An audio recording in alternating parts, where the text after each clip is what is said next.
तो प्रसंग चल रहा है कि हम उस स्थान को भूल गए जहाँ जाकर हम सदा सुखी रहेंगे, और हम सभी पहले वही रहते थे।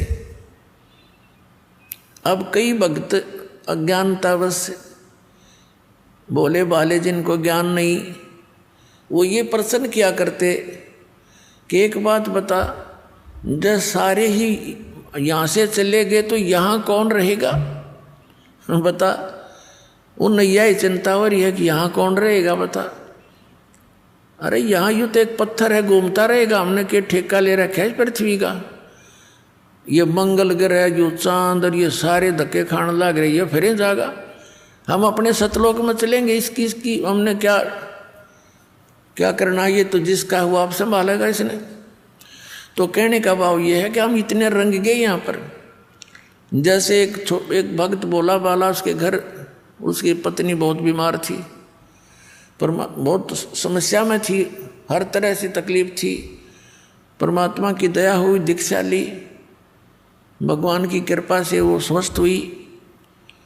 उसको समझाने लगे, भाई नाम ले ले भगत, नहीं तो भक्ति ना करने से पशु बनोगे, झोटा बनेगा। वो झोटा बुग्गी ले रहा था, उससे कहा भाई फिर झोटा बनेगा तो इन्होंने बोला महाराज जी झोटा भी तो बनना चाहिए, फिर बुग्गी में कौन चलेगा?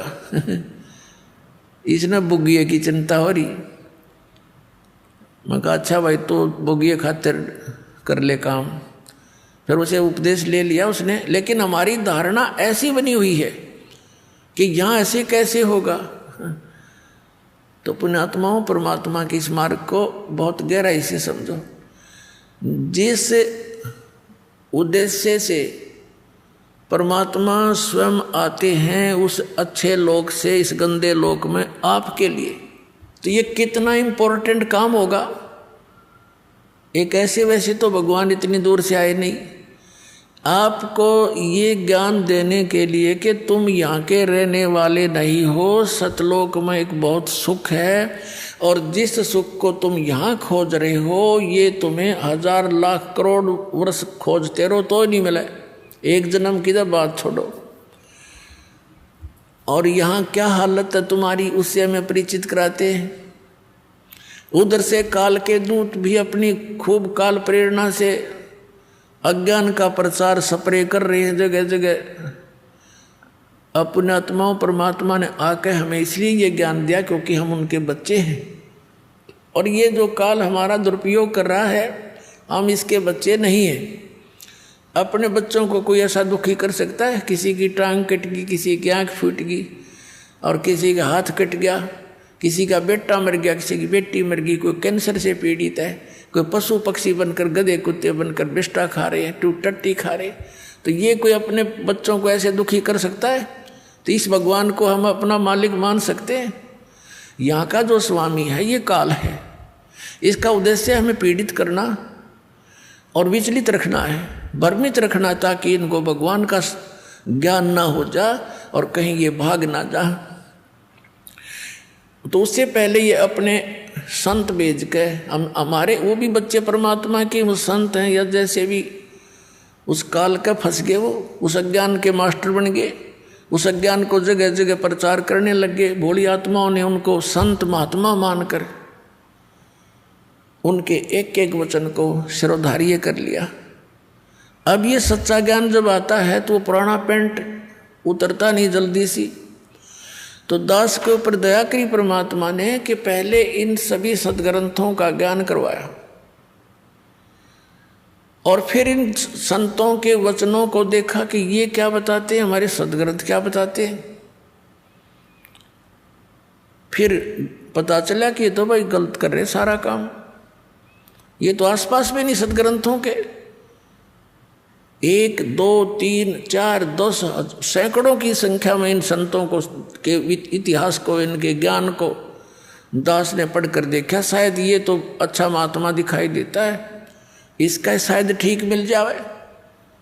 फिर जो चले गए यहाँ से महापुरुष, जिनका बड़ा बोलबाला था, ये मैं ऋषिदानंद जैसे नकली, इनसे बड़ा प्रभावित था दास। और दास ने इसके सत्यार्थ प्रकाश को इस उद्देश्य से इस तत्व ज्ञान की प्राप्ति के बाद पढ़ा। पहले भी पढ़ते थे, पहले समझ में नहीं आता था कुछ भी कि महापुरुषों की वाणी हम नहीं समझ सकते, ये सोच कर रख देते थे इसको।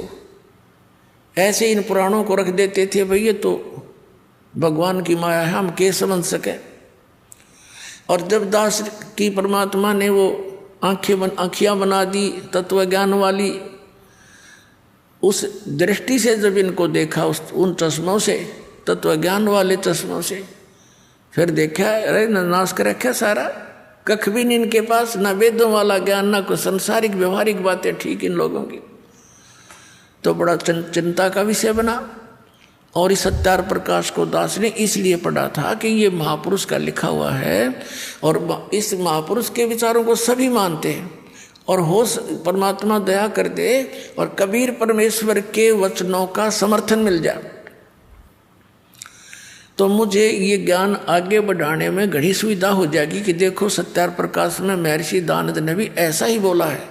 अब देखा तो महर्षि दयानंद ऐसा नकली पाया को देखा को नहीं मैंने, तो तेरा गजब भैया, एक भी व्याख्या वेदों और किसी से भी नहीं मिल रही सदग्रंथों से, तो बड़ा दुख हुआ।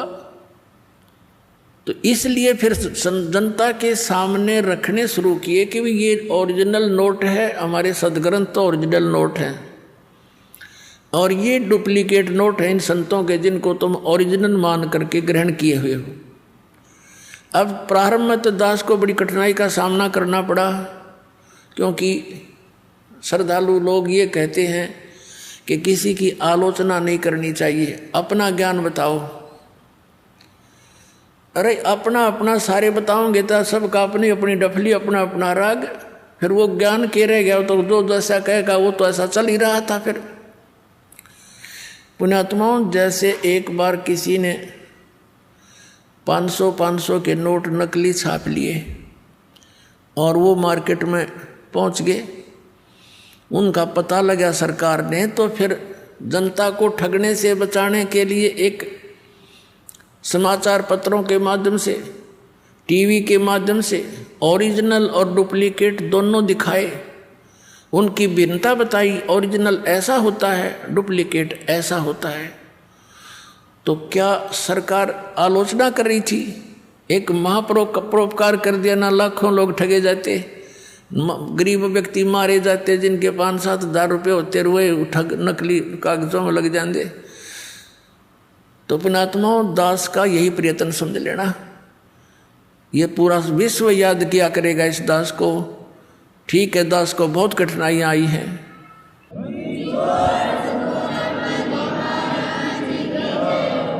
इस सच्चाई को ऊपर लाने के लिए, इस ज्ञान को उठाने के लिए सहयोग तरह कबीर भगवान का, लेकिन दास उसका बैल है और उसी के सहारे से इसको गाड़ी को खींचकर पटड़ी पर चढ़ाया है। पहले तो खाचे में कीचड़ में डाल रखी थी, और इसमें बहुत से संकट दास के ऊपर आए हैं। साथ में हमारे बच्चे जो परिचित हो गए थे, उन्होंने बड़ा सहयोग दिया अपने बहन भाइयों को समझाने का, वहाँ तक ये संदेश भगवान का पहुँचाने में बहुत सहयोग दिया है। और आपका भी फर्ज बनता है, ये सच्चाई है और सच्चा ज्ञान है, इससे पूरे विश्व में शांति होगी। प्रत्येक प्राणी का कर्तव्य बनता है, पहले आप अच्छी तरह समझे दास के विचारों को और शरद ग्रंथों को, और उन महापुरुषों के विचार जो दास आपके रूबरू कराता है कि उन महापुरुषों ने भी ऐसी साधना की, उनसे उनका मोक्ष हुआ, तो उनको अच्छी तरह समझकर फिर आप लगो और साथ में औरों को भी ट्राई करो प्यार से। ये मार्ग कोई बलपूर्वक कराने का नहीं होता, ये ज्ञान से होगा। और काल भगवान ने एक प्रार्थना की थी परमात्मा के समक्ष, कबीर जी के समक्ष, कि हे परमात्मा, आप चौथे युग में जितना चाहो जीव ले जाना, लेकिन एक दया करना परमात्मा कि जोर जबरदस्ती ना करना। सतकल युग में जब आप ले जाओ, अपना ज्ञान देना, आपका ज्ञान ग्रहण करें, वो आपके हो जाए, और मेरे ज्ञान को माने वो मेरे पास रह जाए, मेरा आहार बने रहे, जबरदस्ती ना करना। और अपना ज्ञान समझा के कितने ले जाना। अपनात्मा परमात्मा ने कहा था ठीक है भाई, ज्ञान बगैर तो मैं ले ही नहीं जा सकता, पहले ये अगर वैसे भी ले जाऊं तो वहाँ टेके नहीं, ये फिर आओगे वापस, पहले वही ना रहा करते। तो मालिक को मालूम ही था कि ज्ञान से दृढ़ करूँगा इनको, और यहाँ के दुखों से ये छक चुके होंगे, यहाँ की इन कोठी बंगलों से भी ये छक चुके होंगे। आप देख रहे हो विदेशों में बड़ी सुविधा के सारे साधन वैज्ञानिक बना लिए, और वो क्या कहते हैं, नहर के किनारे लौट कर शांति प्राप्त करते हैं, उन कोठिया न सारे इंस्ट्रूमेंटा न छोड़ गए। तो ये पहले ना हमारे अंदर ही रहेंगे, क्यों शर्मा दर्द कराया वो बीमारी इकट्ठी करी। तो ऐसे ही शांति होनी वही है, ये तो एक तूफान उफान है इस काल का डाला हुआ, ये बना ले, ये बना ले, रिमोट बना ले, इससे सुख हो जाएगा, टट्टू सुख होगा। सुख तक परमात्मा की भक्ति से होगा, आने वाले कष्टों से बचाव होगा, उससे सुख होगा। तो प्रसंग जो चल रहा है वहीं आते हैं। तो परमात्मा ने आके हमें ज्ञान दिया है कि सतलोक के अंदर तुम्हें कोई दुख नहीं, और वहाँ चलो, वहाँ जाकर के तुम्हें परम शांति होगी।